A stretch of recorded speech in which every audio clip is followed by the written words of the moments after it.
Saya tambahi babak terakhir, kita geser sebentar ke religius perspektifnya. Kalau dalam agama, bentuk konkretnya perlawanan kita terhadap kebencian diri adalah hidup yang sabar dan syukur. Ada satu hadis yang artinya kira-kira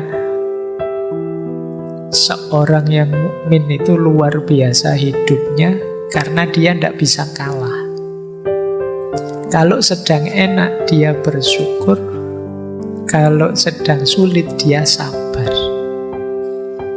Jadi kita ini hidup ini tidak ada tidak nyamannya.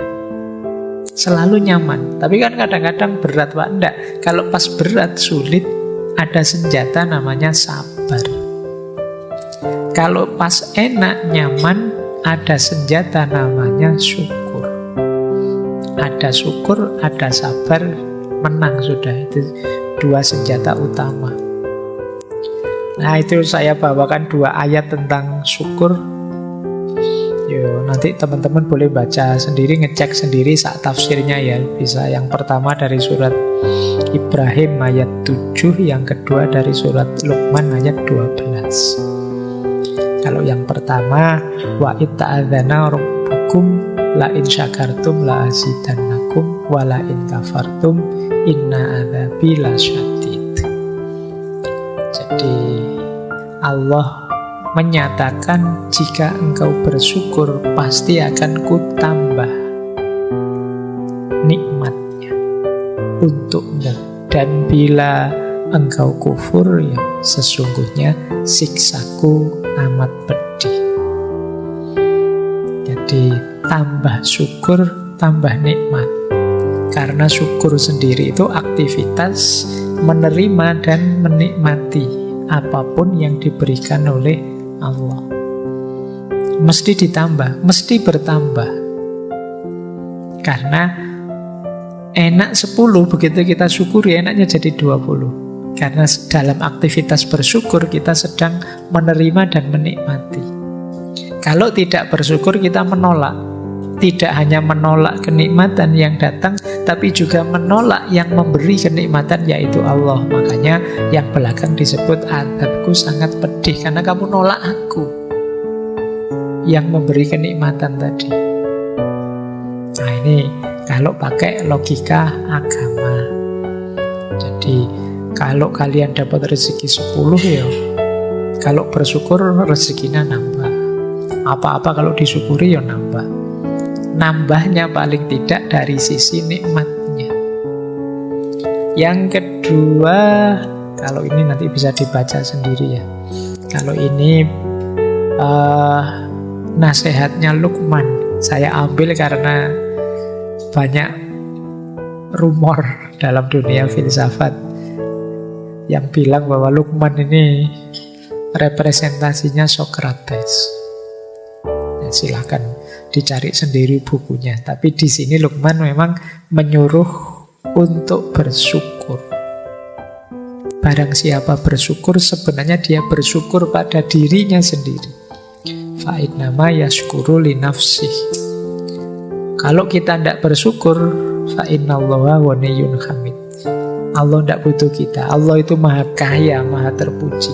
Yang butuh bersyukur itu kita. Baik, kalau ayat-ayat teman-teman mestinya lebih paham ya, yang paham. Nanti kalau panjang-panjang bingung. Saya ambil lagi beberapa qaul dari para ulama. Kata Imam Ghazali, syukur itu lebih tinggi daripada sabar, daripada khauf, daripada zuhud. Jadi ini kalimat dari Imam Ghazali. Syekh Kamaluddin Ahmad, beliau ini seorang qadhi dari Aleppo. Kata dia, orang itu jadi tidak bersyukur ketika fokus pada satu aspek negatif dirinya saja. dia melupakan banyak aspek yang lain. Kata beliau, seringkali kita hanya melihat satu waktu saat kita sakit dan melupakan 99 kali saat kita sehat. Kapan saja kita kehilangan rasa syukur, maka kita akan kehilangan sifat iman kita. Kemudian dari Syekh Norman Ali Khan, kata beliau, bersyukur itu bukan hanya sebatas alhamdulillah. Bersyukur adalah sikap, bersyukur adalah gaya hidup, bersyukur adalah cara berpikir. Dan masih banyak kaul-kaulnya para ulama yang menyuruh kita bersyukur. Orang bersyukur itu berarti menerima dirinya apa adanya. Rumusnya tadi, kalau pas yang jelek-jelek sabar, kalau yang baik-baik syukur. Ini menghindarkan kita dari benci pada diri kita sendiri. Terakhir, seperti apa sih cirinya orang yang sudah bersyukur itu? Berarti orang yang mencintai dirinya, berarti orang yang tidak benci dengan dirinya. Yang pertama, gembira.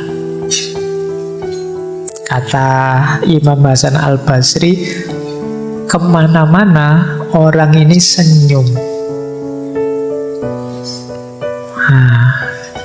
Saya tidak tahu ada tidak di sini yang kemana-mana senyum. Saya ngomong gini terus bodoh senyum kabeh. Rasulullah itu punya satu gelar basam. Basam itu mukanya selalu tersenyum.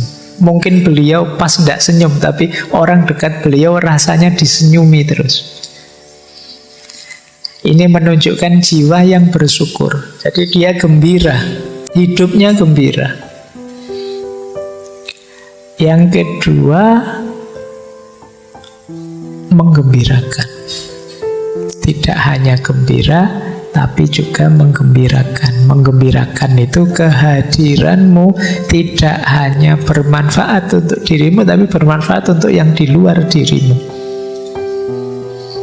Karena engkau gembira, kalau bahasa psikologinya mungkin, maka frekuensi dan vibrasimu yang kamu sebarkan ke sekeliling juga menggembirakan. Orang bisa seperti ini karena dia bersyukur. Karena dia menerima hidupnya dan mensyukuri apapun yang terjadi dengan dirinya. Ketika dia bersyukur, dia gembira. Ketika dia gembira, dia menggembirakan. Kita dekat dengan orang yang senyum terus, dengan orang yang gembira kan enak. Tapi kita dekat dengan teman yang merengut terus, sumpek terus, susah terus, kita males. Main yuk ke teman yang itu, males nanti ketemu masalah lagi. Ada saja problem gitu kan, kita sering gitu. Nah, jadi orang yang menggembirakan, biar orang kangen dengan kita. Jadi kan banyak itu di antara kita yang tidak bikin kangen, malah bikin sebel. Harusnya kehadiran kita ditunggu-tunggu, tapi nanti ada momen kehadiran kita dilarang-larang. Semoga dia tidak datang, semoga dia tidak datang. Allah datang. Itu ayo. Berarti kehadiran kita ditolak, tidak ditunggu. Yang ketiga, jiwa yang bersyukur, yang cinta dengan dirinya adalah jiwa yang kuat, tabah, dan bisa mengontrol diri. Ini hubungannya dengan kalau mengalami hal-hal yang negatif. Sedang susah, sedang sulit, sedang ada masalah, masih bisa mengontrol dirinya dan kuat. Jadi stabil dalam kebaikan, apapun yang terjadi. Tidak kok, wah ini saya sedang ada masalah nih Pak, saya tak dosa-dosa dikit, tidak apa-apa lah Pak, nanti ditobati. Ini kalau itu jangan. Berarti tidak mampu mengontrol dirinya. Saya bohong sebentar saja lah Pak, nanti kalau masalahnya selesai saya tak jujur lagi. Tidak. Tetap kontrol dirimu. Itu menunjukkan kita punya jiwa yang sabar dan syukur. Yang keempat, kalau ini keluar kepada orang lain. Kalau tadi kan dalam diri kita, memaklumi dan memaafkan. Jadi kalau ada orang menyakiti kita, berbuat salah dengan kita tidak terpengaruh. Kita maklumi dia dan kita maafkan. Ini lebih meringankan kita. Dan yang terakhir tentu saja ikhlas. Ikhlas ini ya jiwa yang tidak terikat apapun, yang tidak berpamrih apapun. Satu-satunya pamrih dan ikatan itu hanya Allah saja. Inilah mindset religius yang penting kita kembangkan menghadapi self-hate tadi. Biar kita tidak benci diri kita. Tadi ada banyak proses, manifestasinya ini. Ayo dicek, kita itu hidupnya sudah gembira apa belum? Menggembirakan orang apa belum? Mampu menguasai diri, mengontrol diri apa tidak? Mudah memaafkan apa tidak? Jiwa kita ikhlas apa tidak? Ini parameter-parameter untuk menegaskan sejauh mana kita mencintai diri kita dan tidak membenci diri kita. Baik, positive self-talk. Kan tadi ada kalimat-kalimat buruk yang saya sampaikan di depan. Aku tidak mampu, aku ini rusak, apapun yang terjadi mesti salahku dan lain sebagainya.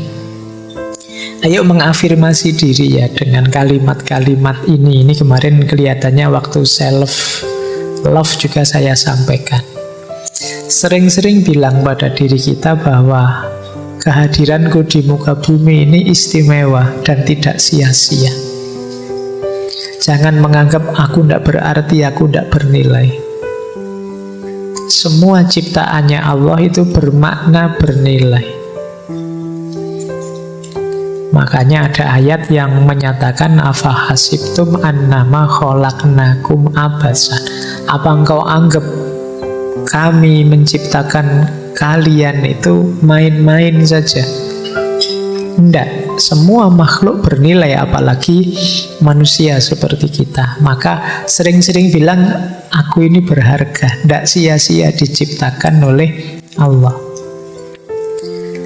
Kemudian tegaskan juga dalam diri kita, pikiran kita, pandangan kita, prinsip hidup kita, semua yang baik dalam diri kita itu hakikatnya anugerah dari Allah yang berharga. Sekecil apapun. Pak, ilmu saya itu hanya sedikit kecil, yaitu juga anugerahnya Allah loh, cahaya dari Allah, sekecil apapun. Kemampuan saya hanya ini. Meskipun itu kecil dari Allah, syukurilah, gembiralah, Allah masih memberi kita anugerah itu. Nah, ini untuk biar kita tidak keluar dari jalur syukur tadi. Yang ketiga, aku fokus pada apa yang bisa aku kontrol, selebihnya pasrah saja pada Allah.